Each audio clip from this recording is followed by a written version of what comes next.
கர்த்தருக்குள் பிரியமானவர்களே, June 8 எலஞ்சி white அம்மையார் அவர்களுடைய மாரநாதா புத்தகம், பக்கம் 317. இன்றைய தியானத்திற்காக தெரிந்து கொள்ளப்பட்ட தலைப்பானது ஆவி மார்க்கமும் ஞாயிறு ஆசரிப்பு சட்டமும். வசனம் ஏசாயா 8வது அதிகாரம் 20வது வசனம். வேதத்தையும் சாட்சி ஆகமத்தையும் கவனிக்க வேண்டும். இந்த வார்த்தையின்படியே சொல்லாவிட்டால் அவர்களுக்கு விடியற் காலத்து வெளிச்சமில்லை. ஆவி மார்க்கத்தின் மூலமாக வெளிப்படுத்தப்பட்ட அற்புதம் செய்யும் வல்லமை மனிதர்களுக்கு கீழ்ப்படிவதை விட தேவனுக்கு கீழ்ப்படிவதை தெரிந்து கொண்டவர்களுக்கு எதிராக தனது செல்வாக்கை பயன்படுத்த முனைப்போடு செயல்படும். ஆவிகளிடம் கொள்ளும் தொடர்புகளிலிருந்து நாட்டின் சட்டங்களை தேவனுடைய பிரமாணத்தை போன்று மதித்து அவைகளுக்கு கீழ்ப்படிய வேண்டும் என்று வலியுறுத்தி ஞாயிறு ஆசரிப்பை தள்ளி போட்டவர்களை தவறு செய்து விட்டதாக உணர்த்தும்படி தேவன் தங்களை அனுப்பினார் என்று அறிவிக்கும் செய்திகள் வரும். இந்த ஆவிகள் உலகில் காணப்படும் மாபெரும் துன்மார்க்கர் நிலை குறித்து புலம்பி ஞாயிறு ஆசரிப்பின் தெய்வீக தன்மையை கெடுத்து போட்டதால் இத்தகைய ஒழுக்க சீர்கேடுகள் மலிந்து கிடக்கின்றன என்று கிறிஸ்தவ மார்க்கத்தின் போதகர்கள் சொல்லும் சாட்சியை ஆதரித்து பேசும். அவர்களது சாட்சிகளை ஏற்றுக்கொள்ள மறுப்பவர்களுக்கு எதிராக கடுங்கோபம் கிளறிவிடப்படும். ஆவி மார்க்கத்தின் போதனைகளை எதிர்ப்பவர்கள் மனிதர்களை மட்டுமல்ல, சாத்தானையும் அவனது தூதர்களையும் முனைந்து தாக்குகிறார்கள்.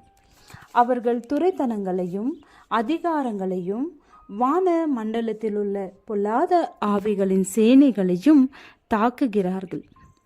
சாத்தான் பரலோக தூதர்களால் விரட்டி அடிக்கப்பட்டாலொழிய ஒரு அங்குல இடத்தையும் விட்டு கொடுக்க மாட்டான். நமது மீட்பர் எழுதப்பட்டிருக்கிறது என்ற வார்த்தைகளை வைத்து அவனை சந்தித்தது போல தேவனுடைய மக்களும் சந்திக்க வேண்டும். கிறிஸ்து இந்த உலகத்தில் அவதரித்த நாட்களில் வேத வாக்கியங்களை மேற்கோள் காட்டியதை போல சாத்தான் இப்பொழுதும் செய்ய முடியும். தனது வஞ்சகங்களுக்கு வலுவூட்டத்தக்கதாக வேத வாக்கியங்களின் போதகங்களை தவறாக மாற்றி வழங்குவான்.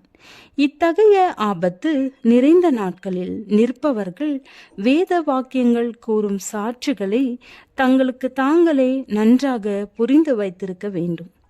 பிசாசின் ஆவிகள் அன்பான உறவினர்களைப் போலோ அல்லது நண்பர்களைப் போன்றோ ஆள் மாறாட்டம் செய்து மாபெரும் ஆபத்து நிறைந்த வேதத்திற்கு முரண்பாடான காரியங்களை உறுதியாக எடுத்து கூறும். அநேகர் இத்தகைய காரியங்களை நேருக்கு நேராக சந்திக்க வேண்டியதிருக்கும்.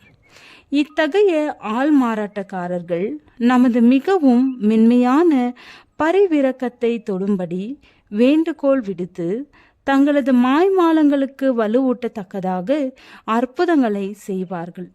எனவே வேத சத்தியத்தை வைத்து, அதாவது மரித்தவர்கள் ஒன்றும் அறியார்கள் என்றும் இவ்வாறு காணப்படுகிறவர்கள் பிசாசுகளின் ஆவிகளே என்றும் சொல்லி ஈடு கொடுத்து எதிர்த்து நிற்கத்தக்கதாக நாம் ஆயத்தமாயிருக்க வேண்டும்.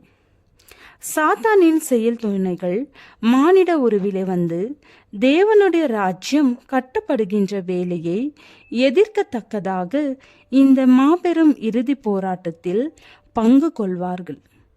பரலோக தூதர்களும் மானிட உருவில் வந்து செயல் புரியத்தக்கதாக களத்தில் இருப்பார்கள்.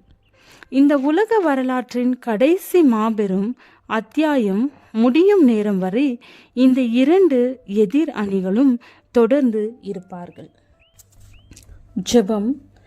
ஜெயமுள்ள கிறிஸ்தவ ஜீவியம் செய்ய எங்களுக்கு ஆவியானவரின் அனுக்கிரகத்தை தாரும். ஆமென்.